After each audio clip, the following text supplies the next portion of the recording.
তো নমস্কার বন্ধুরা, আশা করি সবাই ভালো আছেন। তো বন্ধুরা, এখন আমি সাকিব খানের তুফান ছবিটা 9 নম্বর দিনে কেমন কি কালেকশন হচ্ছে সেই বিষয়ে একটা ডেটা দেবো, এবং তার পাশাপাশি জিৎ স্যার অভিনীত ছবি যেটার নাম হচ্ছে বুমেরাং, তো সেই ছবিটা 19 নম্বর দিনে কেমন কি কালেকশন হচ্ছে সেই বিষয়ে একটা ডেটা আমাদের সঙ্গে শেয়ার করার চেষ্টা করব। তো আশা করি ভিডিওটা খুবই ইন্টারেস্টিং হবে, ভিডিওটাকে শেষ পর্যন্ত দেখতে থাকবেন। আর চ্যানেলটি যদি নতুন হয়ে থাকেন অবশ্যই চ্যানেলটি সাবস্ক্রাইব করে নিয়ে পাশে বেল আইকনটা অবশ্যই প্রেস করে দেবেন। ভালো থাকবেন, সুস্থ থাকবেন।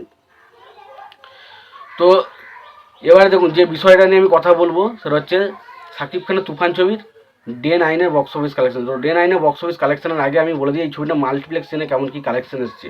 তো মাল্টিপ্লেক্স চেনে আমি বলেছি এই ছবিটা 9 নম্বর দিনে মাল্টিপ্লেক্স চেন থেকে প্রায় 57 লক্ষ প্লাস কিন্তু কালেকশন করেছে, যেটার টোটাল যদি আমি যোগ করি 9 দিনের শেষে মাল্টিপ্লেক্স চেনের কালেকশন, সেটা মোটামুটি দেয় ওই মোটামুটি 5,87 লক্ষ টাকা মতো কালেকশন কিন্তু ছবিটার দাঁড়ায়। সেটা কিন্তু মারাত্মক একটা ট্রেমেন্ডিস কালেকশন, সত্যি কথা বলতে বিখ্যাত কালেকশন। এবার এই 9 নম্বর দিনে ছবিটা শুধুমাত্র মাল্টিপ্লেক্সের কালেকশন আমি বললাম 57 লক্ষ টাকা, এবং যদি সেটাকে সিঙ্গেল স্ক্রিন এবং মাল্টিপ্লেক্সের দুটো যদি ইনক্লুড করি তো সেখান থেকে মোটামুটি যেটা জানতে পারছি এই ছবিটা কালেকশন করেছে 9 নম্বর দিনে 1,30,00,000 টাকা। এবং আমি আগের দিন জানিয়েছিলাম ছবিটা 22.5 কোটি টাকা অলরেডি কিন্তু কালেকশন করে নিয়েছে। 22.5 কোটি টাকা কিন্তু অলরেডি ছবিটা ইন্ডিয়া থেকে। এবার যদি আজকের দিনটা যদি কালেকশনটা আমি অ্যাড করি তাহলে সেটা দাঁড়াচ্ছে 1,30,00,000 টাকা। সেটা যদি অ্যাড করি তাহলে সেটা হচ্ছে তাহলে টোটাল হচ্ছে 23,80,00,000 টাকা।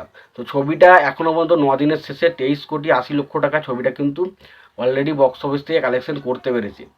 এবার দেখুন, পরবর্তী সময়ে কিন্তু ছবিটার কালেকশন আরও বাড়তে চলেছে। তার কারণ আমরা জানি 28শে জুন থেকে ছবিটা শুধুমাত্র আর বাংলাদেশে রিলিজ থাকছে না, বাংলাদেশের পাশাপাশি বিভিন্ন দেশে যেমন কানাডা, আমেরিকা, অস্ট্রেলিয়া এবং বেলজিয়াম বিভিন্ন জায়গায় কিন্তু রিলিজ করছে। সেখান থেকেও কিন্তু মোটামুটি একটা কালেকশন আসবে। তো সেখান থেকে যদি একটা মোটামুটি কালেকশন আসে এবং এই কালেকশনটা যদি অ্যাড হয় তাহলে সেখান থেকে কালেকশনটা একটা বিরাট কিছু কালেকশনের জায়গায় কিন্তু দাঁড়াবে। তো আশা করা হচ্ছে ছবিটার কালেকশন কিন্তু হিউজ একটা কালেকশন হতে চলেছে, এবং পরবর্তী সময় তো আবার তো ভারতবর্ষে রিলিজ করছি। তো দেখা যাক আলটিমেট কালেকশনটা কোন জায়গায় শেষ পর্যন্ত দাঁড়ায়, সেটা দেখার মতো বিষয় হবে। এবার যদি আসি জিদ্দা ছবি বুমেরাং নিয়ে, তো বুমেরাং ছবিটা কিন্তু যেহেতু ছুটির দিন ছিল না তাই খুব একটা রেসপন্স ভালো পায়নি, এবং ছবিটা 19 নম্বর দিনে যেটা কালেকশন করেছে সেটা হচ্ছে 5 লক্ষ টাকার মতো ছবিটা 19 দিনে কালেকশন করতে পেরেছে।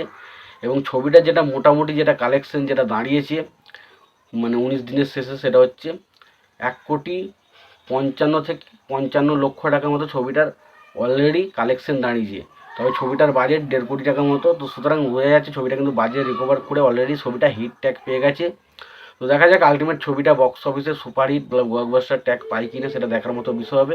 এবং তুফান ছবি এবং বুমেরাং ছবির বক্স অফিস কালেকশন নিয়ে তোমাদের যদি কোনো রকম কোনো মতামত থাকে অবশ্যই তোমরা কমেন্ট বক্সে কমেন্ট করে জানিয়ে দিতে পারো। তোমাদের যদি ভিডিওটি পছন্দ হয় অবশ্যই লাইক কমেন্ট শেয়ার করতে ভুলো না। আর চ্যানেলটা যদি নতুন হয়ে থাকে অবশ্যই চ্যানেল সাবস্ক্রাইব করে দিও, পাশে বেল আইকনটা অবশ্যই প্রেস করে দিও। ভালো থেকো, সুস্থ থেকো, দেখা হচ্ছে পরের ভিডিওতে।